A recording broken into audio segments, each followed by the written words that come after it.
Bien, por último, pues vamos a dejarles una actividad para que ustedes la realicen. La intencionalidad es que ustedes hagan un doblador, triplicador o cuatriplicador de voltaje. Este circuito se llama multiplicador de voltaje, porque lo que se pretende es que partiendo de un voltaje, en este caso hemos incluido un transformador T1 para que él nos proporcione en la salida un voltaje pequeño de 6 o 12 voltios de alterna.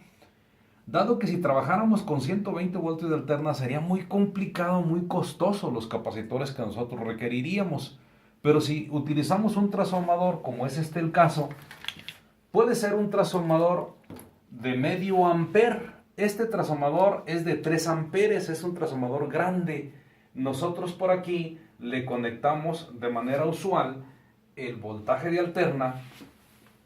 Aquí le conectamos nosotros los dos hilos, cada uno a su correspondiente lugar. Por ejemplo, este aquí, y lo conectamos a la energía alterna. Y por acá nosotros en este vamos a tener del centro a un extremo, vamos a tener en este particular caso que dice que tiene 24 voltios de aquí a aquí, pues del centro a un extremo va a haber 12 y del centro al otro extremo 12. Si compran un transformador con derivación central a 6 voltios, les va a dar 3 y 3. Si compran un transformador a 12 voltios con derivación central, les va a dar 6 y 6, que es el apropiado. Entonces el apropiado, para que ustedes no gasten mucho, pueden comprar un transformador a 12 voltios y que sea aproximadamente a 0.5 de amperes. O sea, chiquito, con derivación central. Y va a ser un transformador que tenga 3 hilos. Y de aquí a aquí me va a dar 6 voltios. Y de aquí a aquí me va a dar 6 voltios. Porque de este punto a este punto me va a dar 12. Un transformador con derivación central. ¿Y qué van a ocupar? Van a ocupar 1, 2, 3, 4, 5, 6 diodos, los que ustedes quieran. Y los capacitores que vamos a poner aquí son capacitores electrolíticos. Son capacitores electrolíticos. Tienen polaridad, como ustedes observan. Y los capacitores se piden de tal manera que pides la capacidad del elemento en microfaradios, en este caso son de 1000 microfaradios, 1000 microfaradios, 1000 microfaradios, y el voltaje al que va a estar sometido. Pero para el voltaje al que va a estar sometido, primero lo vamos a calcular. Primero vamos a hacer el cálculo para ver, vamos a imaginar por caso que estamos trabajando con 6 voltios de corriente alterna. Si nosotros tenemos 6 back y este es igual a RMS, entonces por caso nosotros sabemos que el BP es aproximadamente igual al RMS por raíz de 2. Si ya tenemos que el RMS son 6 voltios, este lo multiplicamos por raíz de 2 y obtenemos entonces así el voltaje llamado BP. Entonces el voltaje llamado BP nosotros lo vamos a obtener de la siguiente manera. 6 multiplicado por raíz de 2 tenemos nosotros 8.48. Hay aproximadamente 8.48.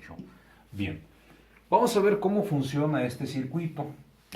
Vamos ahorita a hacer el análisis exclusivamente con esta partecita y luego con la segunda parte. Vamos aquí entonces a observar cómo en la primera parte, en el primer semiciclo, estando así, queda polarizado el diodo 1 y entonces hay una circulación de corriente de esta manera y de tal forma que el capacitor se va a cargar al nivel de voltaje de este elemento que es el BP.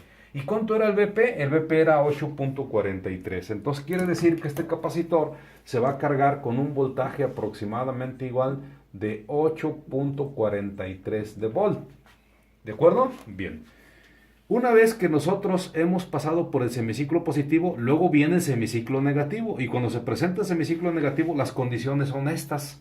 Es decir, ahora el diodo 1 queda abierto y el diodo 2 queda en posibilidad de conducir. Pero este capacitor llamado C1 que está aquí se comporta como una pila. Y entonces aquí este más este se suman. porque tenemos nosotros menos más y son como 2 voltajes. Esto es como si tuviéramos nosotros una pilita, otra pilita, y entonces esto va a ser igual a una pila grandota que es el B total, que vendría siendo todo esto va a ser 2BP. Entonces quiere decir que por aquí circula una cantidad de 2 BPs, y entonces el capacitor 2 se va a cargar con un voltaje igual a 2 BPs. Y si este es 8.43, entonces este va a ser 16.86 de volt. Eso es lo que se va a cargar. Y en el caso número 3, es decir, primero, en el caso número 1, este circula así y se carga el C1. En el siguiente caso, en el siguiente semiciclo, este queda abierto y ahora el que conduce es este, y este capacitor se va a cargar con un nivel de voltaje de 2 VPs. Este se cargó con un voltaje de 1 VP. Y en el siguiente semiciclo, ahora este se abre, este que tenemos aquí se cierra, entra en circulación, pero también entonces el B3 se va a cargar con un voltaje de 2 VPs también. De esta manera nosotros vamos a observar que si quisiéramos checar el voltaje existente en este capacitor de este punto a este punto, nosotros vamos a tener un BP de este punto a este punto. Pero si checamos de este punto hasta este punto de acá, nosotros vamos a tener 3 BPs, porque son 2 BPs de este más un BP de este, es lo que vamos a tener aquí. Y de este punto a este punto, nosotros vamos a tener también 2 BPs. Es lo que tenemos. Pero así podemos nosotros ir continuando y duplicando el voltaje. Por lo tanto, podemos tener un BP, 2 BPs, 3 BPs. Y si tuviéramos otro aquí sería 5 BPs y así sucesivamente. Esa es la actividad y lo tienen que corroborar. Ahora, ¿de qué valor van a poner los capacitores? Si este capacitor va a almacenar un BP y un BP son 8 voltios, pues yo lo puedo meter de 10 o de 15 voltios. Pero si este capacitor va a almacenar 2 BPs y 2 BPs son 16.86, este capacitor hay que meterlo por lo menos de 20 voltios. Igual y así todos los demás. En conclusión, hay que armar esta práctica cuidando la polaridad, cuidando acomodar adecuadamente los diodos y construyendo y corroborando los voltajes 1 BP, 3 BPs, 2 BPs, etcétera, y así sucesivamente. Espero les haya quedado claro y con esto vamos a concluir nuestra actividad que teníamos contemplado para ustedes. Así que pues a chambear, y por ahí en las próximas clases se va a pedir esta actividad. Aquí le vamos entonces a cortar, continuamos.